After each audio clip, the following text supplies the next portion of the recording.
জমিদার রোজ বাড়ির ছাদ থেকে চাল ডাল তেল নুন সবজি ফেলতো, আর সবাই এই ধরে থাকতো, এই কখন পড়বে তুলে নিয়ে চলে যেত।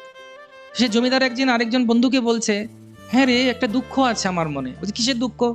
বলছে, এত এদেরকে চাল ডাল তেল নুন পটল ঝিঙে মূলো সবজি দিই, কেউ একবার উপরে তাকায় না, থ্যাংক ইউ দেয় না। তখন বন্ধু বলছে, একটা সলা পরামর্শ দিচ্ছে, এটা করলে দেবে, শুনবি? বলছে, হ্যাঁ বল। ও ঠিক আছে।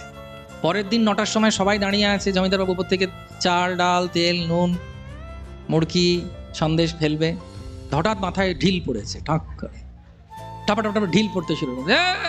এই তাকালো তো, এতদিন তো তাকায়ও নেই, কিন্তু ঢিল খেয়ে তখন তাকিয়ে উপরে দেখছে। বলছে, আমি ঢিল ফেলেছি, চালটাও আমি ফেলছিলাম। হরে কৃষ্ণ।